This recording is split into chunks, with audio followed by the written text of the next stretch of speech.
新海，今年账结了，200多万的流水，成本抛掉，净率200万出头，这卡里是5万，你的。我没碰那张卡，我看着账本上我的名字写在后厨那一栏。每天凌晨3点骑车去批发市场，冬天手指冻得没知觉，夏天灶台能把人蒸熟。我以老师傅的身份拿着学徒的工资。祖哥，当初说好55分，55分。新海，哥跟你说句实话，今天咱们把话说开，省得你心里有疙瘩。这店房租是我交的，执照是我的名字，美食城那些经理哪个不是我陪酒出来的？你见过我喝到吐的样子吗？你没有，你在后厨舒舒服服的卤你的肉。拳头在桌下攥紧，舒舒服服。他说舒舒服服。再说配方，这1年我改良了多少遍？你不过是在旁边打下手，我让你放什么你就放什么。你说这配方算你的还是我的？我的喉咙像被堵住了。聪哥，你那些料包我一勺都没放过，配方是我研究了10年的，你连那味核心香料是什么都不知道。但兄弟情像一根绳子，捆住了我的舌头。哥不是不讲情分的人，这5万块你拿着回老家过年，明年要还想干，哥还带你。不过1个月5000包吃住，现在有3000工资都难找，哥对你够意思吧？行，聪哥，我的声音很平，像一潭死水。回到库房，1年了，全部家当一个编织袋就装完了。收拾好了？嗯，那行，钥匙给我吧。每天凌晨3点，我是第一个来开门的人。钥匙插进锁孔的感觉，我闭着眼睛都能找到。可是从今以后和我再也没有关系了。对了，新海，年后你要是过来，住的地方得自己找了。楼上那个小隔间，我打算重新装修一下，给阿丽当衣帽间。你也知道，城里姑娘嘛，衣服多。行，那就这样，你早点走，大巴不等人。我走进厨房，这罐紫苏籽从来没有人动过，除了我，没有人知道它是什么。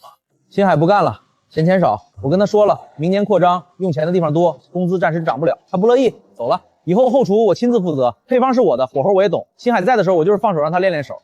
现在店做大了，我得亲自抓品质。你们放心，味道只会更好。这么多，啥呀这是？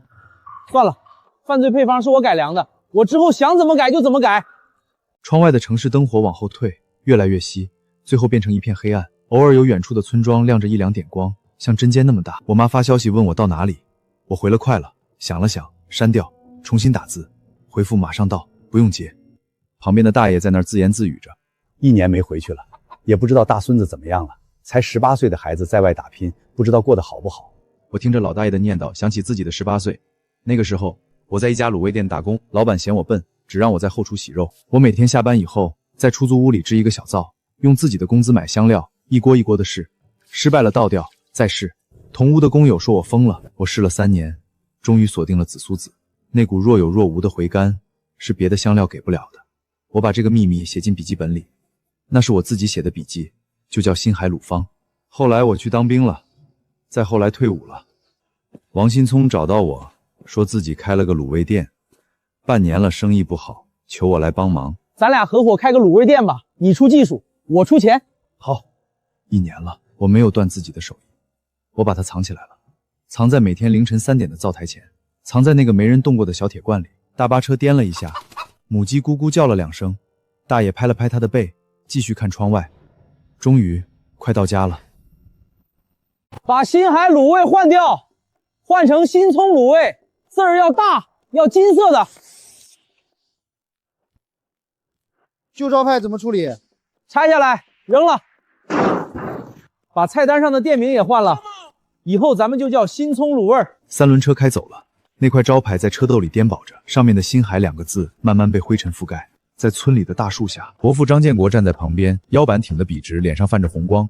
这车不贵，50多万。新聪说了，明年换更好的，那个叫什么？保正节。妈，保时捷。对，洋名字。不过我们新聪说了，保时捷太张扬，还是换辆奔驰稳重。新聪，你这店1年能赚多少啊？200多万。我们家新聪在城里开卤味店，1年赚200多万。这十里八乡的年轻人谁比得上？对他刚开店那阵可不容易，头半年生意不好，硬是凭自己的本事把味道调出来了，后面越做越火。那新海呢？新海不是在店里帮忙吗？新海啊，帮着打下手。新聪带他嘛，自家人能帮一把是一把。不过新海那个人老实是老实，脑子不太活腾。新聪教了他1年，连配方都学不会。要不是新姑娘兄弟情怀，别人早把他开。我的父母站在人群里，我妈的手攥着衣角，攥得指节发白。我爸面无表情，但太阳穴有一根筋在跳。大巴车远远驶来，卷起一路尘土。车门打开，我拎着编织袋下来。我穿着一件洗得发白的棉服，领口的拉链坏了，用别针别着，和这辆宝马和这身呢子大衣不在一个画面里。哟，新海回来了，坐大巴呀？怎么不让你哥去接？哦，对了，后备箱装不下行李吧？阿丽的箱子太大了，城里姑娘嘛，东西多。你那编织袋一看就是农村人进城，装不了什么值钱东西。新海啊，在城里干了1年，攒下多少钱了？你爹那房子墙皮都修了。你看你哥明年准备盖2层小楼，你跟着新聪好好干，过几年说不定也能攒点。能攒多少？新海就帮着打下手，1个月也就几千块工资。要不是新聪带着他，他连这份工都找不到，对吧？新聪，妈，你别这么说。新海虽然手艺差点，但态度好，肯吃苦。明年我还带他。新店2层精装修，后厨还是他管，当然配方和火候得我来把关。新海啊，好好跟着哥干，哥吃肉绝不会让你只喝汤。虽然你这1年进步不大，但哥有耐心，咱们是兄弟嘛。我爸转身走了，步伐很快，像在逃。我站在原地，堂哥的手臂搭在我肩上，像一块石头。我没有躲开，也没有说话。我妈把手里攥了半天的毛巾放口袋，她看着我爸离开的背影，又看了看我，嘴唇动了动，什么都没说出来。新海啊，你那对象呢？城里谈的那个怎么没带回来？分了。哎呀，怎么分了呢？是不是人家嫌你没出息？婶儿早就想跟你说，找对象要门当户对。你在城里给人打工，1个月几千块，人家城里姑娘怎么看得上你？你看你哥，阿丽家里是城里的，爸妈都有退休金，你呀，还是回村里找一个吧。婶儿认识一个隔壁村王寡妇家的闺女，人勤快，就是带个孩子。我先回家。我拎起编织袋，从人群中穿过去。村民们让开一条路，我们一家3口往家走。身后伯母的声音还在继续。这孩子说2句就不高兴了，跟他爹一个脾气，一辈子没出息，还死要命。我顿了一下，然后继续走，没有回头。回到家，我妈打了热水，把毛巾浸透拧干递给我。我把脸埋进热毛巾里，毛巾捂着脸，看不见表情，只看见我的肩膀微微起伏了一下。分了多少钱？5万。200万，分你5万。他是你堂哥，你爹我跟建国是一个爹妈生的，亲兄弟。小时候他吃不饱饭，是我把自己的口粮省下来给他。儿啊，你在他店里每天几点起的？3点。几点睡的？12点。你看看你儿子的手！不干了，明年不给他干了。我爸将竹烟缸砸在坚硬的地面上，转身进了屋，门关得很重。我妈蹲下身，把那2成断烟杆捡起来。星海啊，你18岁那年在出租屋里研究卤味，别人都笑话你。后来你做出来了，你爸嘴上不说，心里高兴。他喝了1整夜的酒，见人就说：“我儿子啊，行。”儿啊，咱不受这个气儿，明年咱自己干。你自己研究出来的手艺，凭什么给他赚钱？我没有说明年干不干，只是握紧断烟杆，开口道：“娘，我去修。”第2天，小梅来了，她提着2盒精美的保健品，和这个墙皮剥落的院子格格不入。母亲把家里最好的东西都拿出来了，还是怕配不上这个城里姑娘。傍晚，我带她在村里走了走。哟，新海，这就是你那个分了手的对象，怎么又来了？是不是后悔了？姑娘，你在城里做什么的？房地产销售。销售啊，那挣的也不多吧？我们家阿丽在大公司做行政，1个月1万多呢。而且阿丽家里是城里的，爸妈都有退休金，以后不用我们养老。姑娘，你家里是哪儿的？本地的。本地的，那还行。不过你跟我们新海确实不太般配。新海这个人吧，老实是老实，但没什么本事。跟着他哥干了1年，1个月就几千块。你说你们俩要是结了婚，房贷谁还？孩子谁养？姑娘，婶儿是过来人，劝你一句，找对象要看长远。我们家新聪说了，找对象要门当户对。我握住他的手腕，拉着他走了。身后伯母的声音还在继续。现在的年轻人啊，眼高手低。他每次都这样吗？你每次都不说话吗？我沉默地看着前方，没有回答他的问题。星海，我明天走，你有什么想跟我说的吗？路上小心。星海，你是个好人，真的。饭桌上，我妈把最好的菜都端上来了，腊肉炒蒜苔，土鸡炖蘑菇，红烧鲫鱼。鲫鱼是我爸一早去镇上买的，挑了最大的一条。小梅，你和新海有什么打算？你们处了2年了，我跟他娘商量过，要是你们想定下来，我们老2口还有点积蓄，凑凑，帮你们在城里付个首付。叔婶儿，我跟新海在一起2年了，我爸妈一直问什么时候能定下来。同事们的男朋友有的买了房，有的付了首付。我每天在售楼处跟客户说，这个户型多适合年轻人，这个楼盘多有升值空间。我今年26了，已经耽误不起了。叔婶儿，对不起，我明天一早就走，你们保重。娘，我去看看他。我走到客房门前，听着小梅断断续续的哭声，没敲门，只是在门口站了很久。第2天一早，小梅走了，我送她到村口，她上车，没有回头。真走了？我就说嘛，城里姑娘靠不住。星海啊，别难过，回头婶儿给你介绍王寡妇家的那位。我从他身边走过，没有看他，没有说话，他的话卡在喉咙里，表情难看。腊月29，王家家族在老宅聚餐，我们一家坐在靠门的那桌，离灶台最近，离主位最远，而王新聪一家坐在主位上。来，第一杯敬我们老王家。今年咱家最大的喜事儿，新聪的卤味店一年赚了200万。咱村出去做生意的年轻人不少，一年赚200万的就咱家新聪一个。老王家的祖坟冒青烟了。新聪这孩子打小就聪明，3岁看老，我就说他一定有出息。小时候他偷我家的枣，我就说这孩子机灵，将来能干大事。不像有些孩子闷葫芦似的，出苦力还行，做生意差远了。新聪跟我说了，店里最累的活都是星海干，但光出苦力有什么用？配方是新聪改良的，客源是新聪跑的，管理是新聪操心的，星海就是出把力气。现在这年头，力气值几个钱？大伯母的目光有意无意扫过我这一桌。对了，星海，你那对象啊，婶儿早就想说了，那姑娘看着就不是过日子的人，城里姑娘娇气，回头婶儿给你介绍一个，保证贤惠，就是带个孩子。你们，我在桌下轻轻按住我爸的手，轻轻摇了摇头。第二杯，敬新聪，老张家以后就靠你了。老二，你也说2句。你儿子新海跟着新聪干，虽然没什么大出息，但好歹有口饭吃。你也敬新聪一杯。伯父又站起来，举第2杯酒。我爸站起来，酒杯端得很平。新聪，新海跟了你1年，每天凌晨3点起，12点睡觉，手指头被卤汁泡脱了皮，好了又泡，1年没请过1天累假，没喊过200万，分了他5万，你是他堂哥。我爸把酒喝了，没等王新聪举杯就坐下了。王新聪笑了笑，站起来打圆场。二叔说的是，新海确实辛苦。这样，明年我给他涨工资，1个月1万，包吃住。二叔，您看行不行？他说1个月1万的时候，声音放得很大，是说给所有人听的。我爸没有说话，只是又一杯酒下肚。各位叔伯婶娘，我敬新海一杯。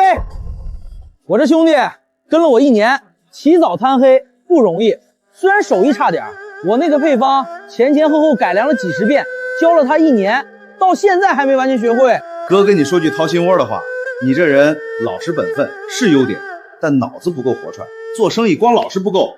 不过没关系，哥带你，明年哥租个更大的店面，2层精装修，你好好跟着哥干，哥不会亏待你。我缓缓站起身，没什么表情，只是沉默地举起酒杯，仰头灌下。身旁的大伯母继续挖苦着我。星海啊，你哥对你这么好，你可不能忘恩负义。你哥要是不要你，你连饭都吃不上。做人要有良心。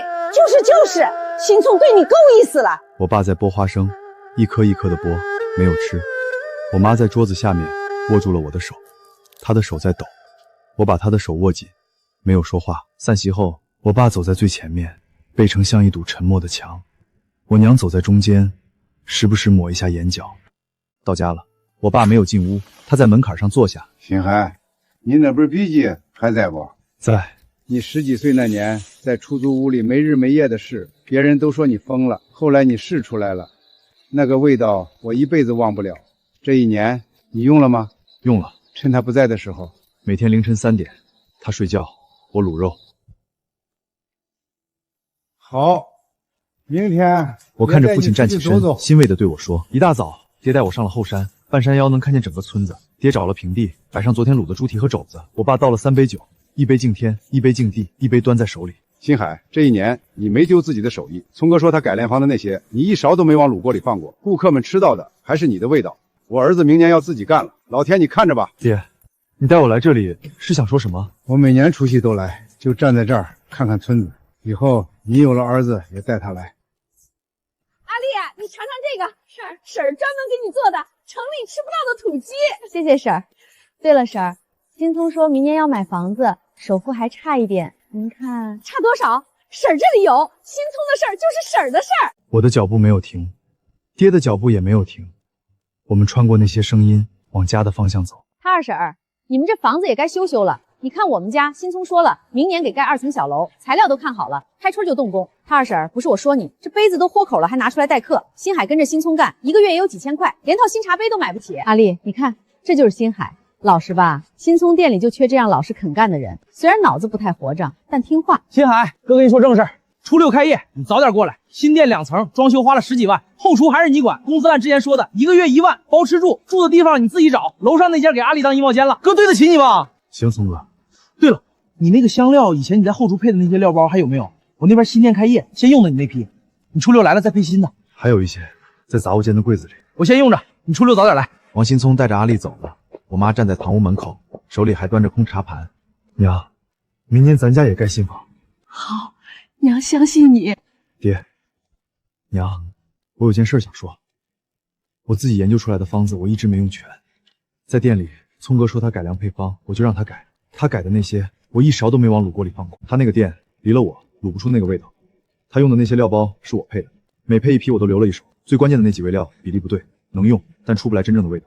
我在他那儿留的料包最多撑半个月，半个月后他自己配的料，味道会一天比一天差。你早就想好了？从他给我5万块那一天就想好了。好，自己干。8万6，我给你娘攒了10年。爹，你自己研究出来的手艺，不能窝在小店里，租个好店面，别让人看不起。儿啊，你拿去，赚了是咱家的福气，赔了娘再攒10年。儿子，你这是干什么呀？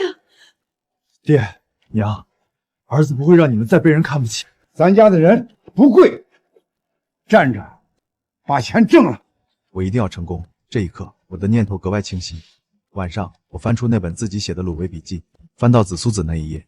子苏子，此物回甘，多一分则苦，少一分则薄，无定法，唯手数耳。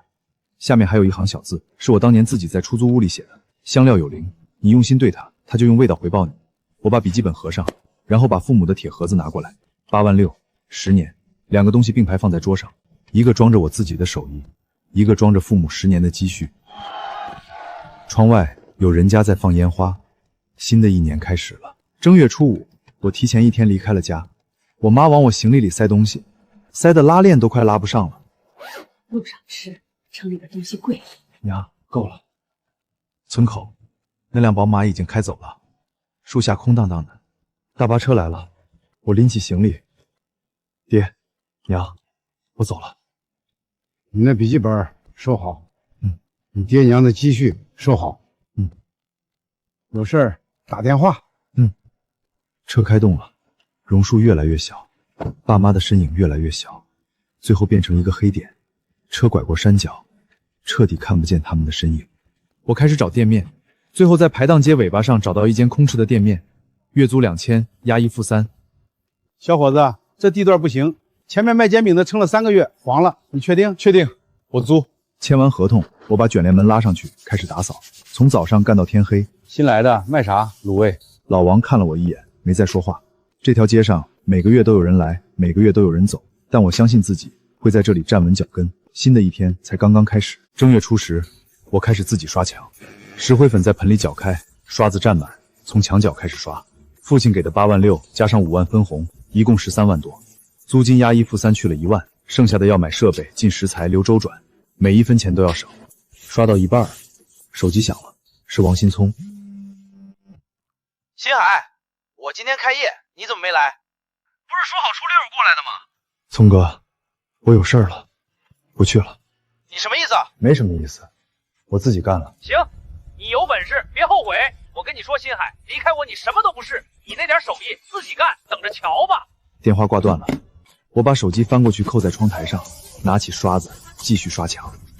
那天我刷到凌晨2点。正月12，王新聪的豪华新店开业，这条街最繁华的地段，2层精装修，伯父伯母都来了。伯母穿了一件崭新的羽绒服，笑声隔老远就能听见。伯父穿着崭新的皮衣，腰板挺得笔直。开业第1天，生意火爆，排队的人从店里排到街上，拐了一个弯。后厨用的是我留下的料包，料包倒进卤锅，香味飘出来，没有人说不好吃。当天下午，第一个供应商找上门了，老杨，那个批发市场最大的肉贩子，手里拎着2条中华烟。张老板，恭喜恭喜，您这生意不得了，给个机会以后您的肉我老杨供。条件重新谈，先货后款，3个月账期，行就行，不行换别家。行，张老板说了算。老杨走后，又来了香料商、调料代理商、包装盒厂家，每个人脸上都堆着笑。王新聪一个一个见，条件一个比一个苛刻。喂，阿丽，我跟你说，今天开业流水破3万，那些供应商排着队求我。晚上，他给阿丽打去电话，电话挂断后，王新聪走到窗边，他觉得没有我，这个店照样行。某天晚上，王新聪在 KTV 和餐饮圈的大佬郑总谈了笔大生意。王老板，你家卤肉味道不错啊，那股回甘是别家做不出来的。我决定投资你，我们合作开个旗舰店，一定能赚大钱。好，好，好，郑总你放心，我不会让你失望的。老板，你这肘子有一种回甘，说不上来，但就是不一样。我明天还来。这是第一个回头客，一个好的开始。第二天傍晚，中年男人真的来了，还带了2个工友。3个人蹲在马路牙子上，一人一个肘子，吃得满嘴油光。老周没骗人，这味儿确实不一样。之后又来了2个新的客人，客人一个带一个，像水波一样慢慢扩散开来。兄弟，我观察你好几天了，你这店刚开始没人，现在天天有人专门找过来。我在这条街烤了8年串，见过太多店开业3天火，3个月黄。你这种慢慢起来的，反而走得远。我想把味道做好。对了，味道好了，客人自己会来。以后来你店里吃的客人，我让他们坐我的桌子。我的小店门口开始排队了，不是那种拐几个弯的长队，就是7、8个人歪歪扭扭的站着。老王把自己的塑料凳搬出来给客人坐。坐，等卤味的时候来几串羊肉串，啤酒要不要？我一个人已经忙不过来了。一天收摊后，我在店门口贴了一张纸，招帮工，管吃管住，工资面议。第2天傍晚，一个高个年轻人站在店门口，手里拎着安全帽。老板，你这儿招人？你以前干过餐饮吗？没有，在工地搬砖的，但我能吃苦。我家就住这附近，天天路过，闻了你家卤味好久了，我想跟你学。叫什么？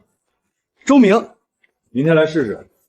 老板，我到了。周明第2天凌晨3点就到了，他学得很认真，从洗肉、焯水开始。我教他认香料、草果、八角、丁香、桂皮。周明把每一种香料的名字记在本子上，字写得歪歪扭扭，但一笔一画都很认真。师傅，这个是什么？紫苏子，咱家卤味的魂。有点苦，不急，等着。师傅，有回甘。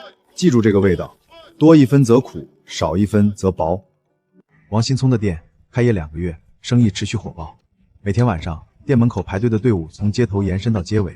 王新聪很少进后厨，他把后厨交给了马师傅，自己忙着更重要的事——应酬。KTV 的包厢里，音乐震天响。王新聪坐在沙发正中间，左右两边是狐朋狗友。张总，你那个卤味回甘，别家做不出来。味道嘛，差不多就行了。做生意靠的是人脉，你看我这几个月接了多少 KTV 的单子。凌晨2点，他从 KTV 出来，代驾开着宝马把他送回住处。手机响了，是他妈。新聪啊，今天生意怎么样？好得很，妈，你放心，那些供应商排着队求我，我不点头，他们的肉烂在仓库里都卖不出去。我就说我儿子有出息。 4月，我小店门口排队的人从7、8个变成了10几个，又变成了20几个。老王的塑料凳全部派上了用场，来吃卤味的客人坐满了他的烧烤摊。傍晚，一个穿着灰色卫衣的姑娘站在店门口，我认出她，阿芳，王新聪店里的收银员。她眼睛红红了。海哥，你这边还缺人吗？我不要多少工资，管饭就行。那边不干了。聪哥现在天天应酬，店里的事儿基本不管，后厨换了好几个师傅了，味道一天不如一天，老顾客投诉，他骂服务员，我实在待不下去了。明天来吧。谢谢你，海哥。周明在我旁边小声说：“师傅，他是新聪那边的人。他是来干活的，干活的人不分那边这边。”阿芳第2天来了，他站在店门口招呼客人，声音很小。周明教他怎么大声说话。你怕什么？咱们又不欠谁的。欢迎光临。 5月初，王姐来了，她是美食博主，王姐觅食记20万本地粉丝。王姐挑了一个傍晚，一个人去我的店了，没有带摄像师，只带了嘴。王姐排了半个小时，买了一个猪蹄，一个肘子。她坐在老王的塑料凳上，撕开油纸，咬下第一口，她愣住了。好吃，这肉有股回甘，不是糖的甜，是香料经过火候之后转化出来的甘。我做美食博主8年，从没吃过这个味道。老板，你这是什么配方？自己研究的。你以前在新聪卤味干过？为什么自己出来干了？想用自己的方子。当天晚上，视频发出来了，2小时后播放量破10万，4小时后破50万。家人们，这家店是粉丝群里的兄弟姐妹们刷屏推荐给我的。这是王姐这几年来吃过的最好的卤味，老板叫王新海，以前是新聪卤味的师傅，跟堂哥合伙1年才分了5万块，但老板没有闹，他拿着这5万块在这里重新开始，没有招牌就数血，没有装修就自己刷墙，然后他就做一件事儿，把每一锅卤味做好。这年头口碑不会骗人。第二天傍晚，我在店里把店里的卷帘打开，门口排了一条我从来没见过的队伍，从店门口排到街中间，还拐了一个弯。老王站在自己店的烤炉后面，咧嘴笑了。我说什么来着？能火！5月下旬，王新聪店里我留下的料包用完了，马师傅从柜子里翻出王新聪给的那2页配方，30多味香料的名字和比例写了整整2页纸。他花了2个小时按配方称好，下锅尝了尝，眉头皱起来。马师傅叫来王新聪尝了一口，味道和以前不一样，那个回甘没了。是不是你配错了？照你配方配的一样没少。算了，先用市面上的通用料包，味道大差不差就行了。通用料包到了以后，味道彻底平庸了，和街上任何一家卤味店没有任何区别。老顾客开始有意见了。老刘点了一个肘子，咬了一口，放下筷子。老板，这味道不对，以前那个回甘没了。刘叔，可能是今天火候差了点。不是火候，我吃你家的卤味，从老店吃到新店1年多了，以前的味道我记得清清楚楚，今天这个吃完就没了。王新聪拿起筷子，夹了一块放进嘴里，确实没有回甘了。6月初 KTV 那边的投诉越来越多，王新聪陪着笑接电话。王老板，你最近的卤味怎么回事？客人说味道不对，退了好几桌了，以前从来没有过退菜。可能是最近天气热，跟天气没关系，以前夏天也供过，没出过问题。你是不是换配方了？没有。我跟你说，要是味道再这样，下个月合同我不续了。晚上他去了 KTV， 狐朋狗友们照例点了一桌子酒，他喝了很多，一杯接一杯。听说你那个旗舰店在装修了，3层，牛逼呀！下个月开业，到时候你们都来。凌晨3点，代驾把他送回住处。他靠在电梯里，看着镜子里自己的脸，眼睛下面有青色的阴影，胡子2天没刷了。回到公寓，他拿出手机，翻到我的号码，手指悬在拨号键前方，悬了很久，然后按了下去，但听到的只有忙音。您拨叫的电话暂时无法接通，稍等。他又拨了一遍，还是无法接通，再拨，依旧是忙音。他把手机摔在地上，整个人暴怒又无力。郑总知道新聪卤味快不行了，他在餐饮圈混了20年，嗅觉比谁都灵敏。他给王新聪打了电话。张老板，明天我来试菜。郑总，最近后厨在调整。我不管这些，明天我在你店里等你。第2天，郑总准时到了，带了他的技术总监老赵。王新聪亲自端上刚出锅的肘子和猪蹄。郑总，您尝尝。老赵，你尝尝，这味道跟我在酒局上吃的不一样，那时候有回甘，现在没了。郑总，可能是今天火候。我再给你一次机会，3天后我再来，把那时候的味道找过来。3天后，郑总又来了。王新聪亲自下厨，他把市面上能买到的料包全试了一遍。他在灶台前站了整整1个下午，每一锅都不对。最后他选了最不差的那一锅。郑总尝了一口，就把筷子放在桌上。王老板，合作终止，合同里的条款我会让法务跟你对接，装修的损失按合同约定由你承担。郑总，张老板，我是生意人，不是做慈善的，我投钱是冲着你的味道，现在味道没了，你对我而言就没有价值了。王新聪一个人坐在包厢里，面前是那盘被尝了一口的肘子。王新聪从店里出来，天已经黑了。他站在街边，又拨了我的号码。您好，您拨打的电话暂时无法接通，请稍后再拨。连续拨了5次，5次都是同样的声音。他握着手机，站在街边，像一不知道往哪里走的人。他拨了伯母的电话。妈，新聪，怎么了？你的声音怎么这样？妈，店出事了，郑总撤资了，供应商堵门要账，味道不对了，我怎么配都配不出来。妈，我不知道那味料是什么，星海从来没有告诉过我，他的电话打不通。是星海害的你，他故意不告诉你的味料，他就是想看你倒霉。不是的，妈。你别急，妈去找他们。我就不信了，自己兄弟的手艺，凭什么他一个人霸着？电话挂断了，王新聪握着手机，他想告诉他妈，不是我不说，是他从来没有问过。那1年他连后厨都不进，但王新聪说不出口。第2天，伯父伯母坐最早的一班大巴进了城，他们直接找到了排档街。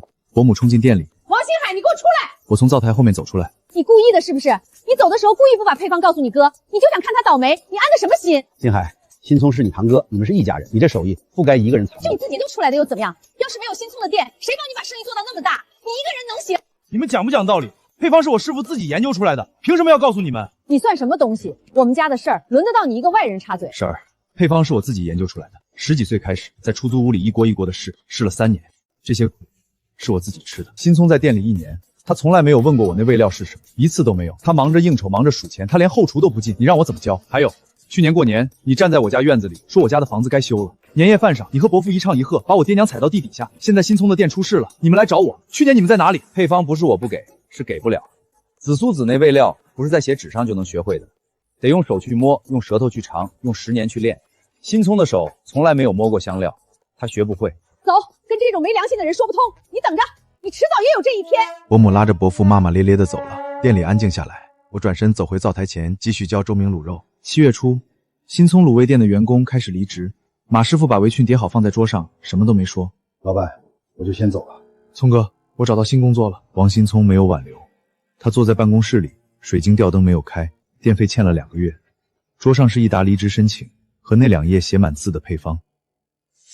1年，他从来没有问过。他把配方揉成一团，扔进垃圾桶。过了一会儿，又捡出来，他把它叠好，放进口袋里。他又拨了我的号码，但我始终没接。8月初，王新聪卖掉了宝马，25万。大哥，我去年落地53万，25万，卖不卖？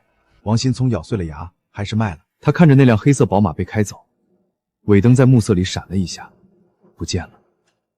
25万不够填空喽。他把钱分成几份，还给最急的那几个供应商。老板，还差15万。我知道。